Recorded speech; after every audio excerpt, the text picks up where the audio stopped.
Hey, we're looking at estimating R-scores here, or estimating the linear correlation coefficient. So you can see that key language right up here in the question. Right there. Otherwise known as the R-score for the scatter plot shown below. So there are two steps to solving an R-score, or estimating the R-score. There's a no perfect system. We're going to do ours with measurement using a ruler. This is just a regular ruler. You'll need one as well. And then a formula, and I'll come to the formula in a minute. So first thing we want to try and do is draw a straight line roughly dividing the data in half. So let me draw that line right there.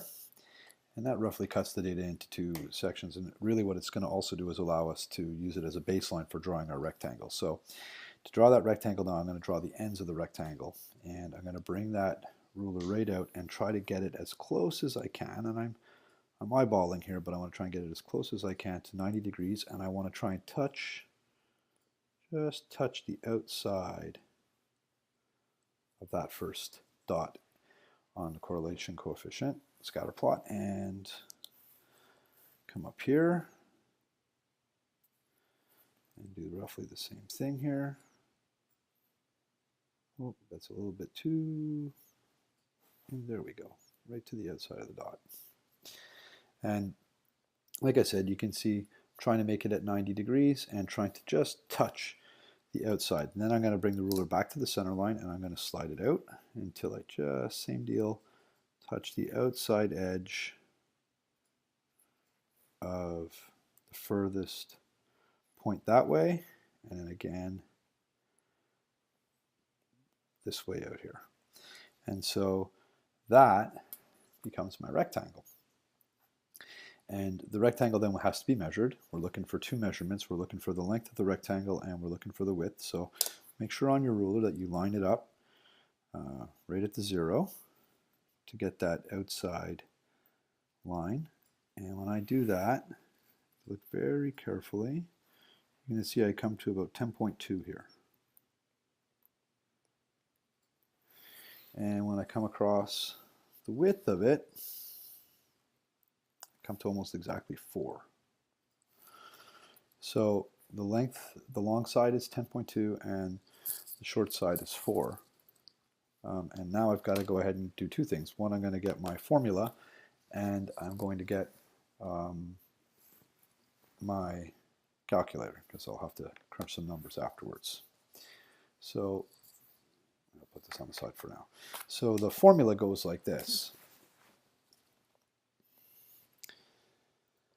R equals, now first thing is plus or minus. I want you to remember with that plus or minus that you make a decision about that. We're going to make that decision at the end, but they don't figure into the calculating, and we'll set it apart by putting that big bracket in there. And I'm going to go 1 minus small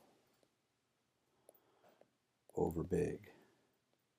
And so this part here is going to be the actual strength of the correlation, and then this part outside here will be where I decide whether it's a positive or a negative. You can probably already guess what that I'm going to put for that, but I will revisit it. So R is equal to, I'm going to leave that plus or minus floating out there.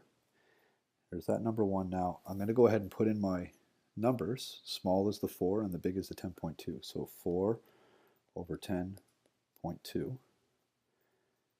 And I'm going to simplify that number there. Then I'll take it away from the number 1. So the calculator here is going to be 4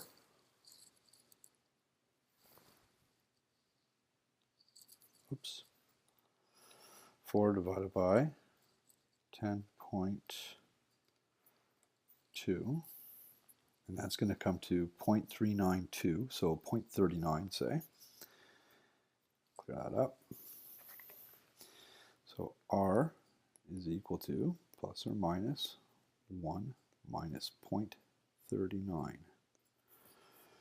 So R is going to be equal to plus or minus, now 1 minus 0.39 is 0.60 or 0.60. And that's the strength of the correlation right in there. Now we have to make the decision about, hey, are we going to use the positive or the negative numbers here to decide whether this is a positive or negative correlation. And for that, we just have to look at the direction and remember that this is a positive direction, right? Had it been sloped the other way, like my pencil is right now, that would be a negative correlation. This is a positive correlation. And so the last step is to rewrite the correlation coefficient saying R is equal to positive 0.60. You can put the little positive in there if you want, but we don't really need it. And that is how you estimate the correlation coefficient or the R-score.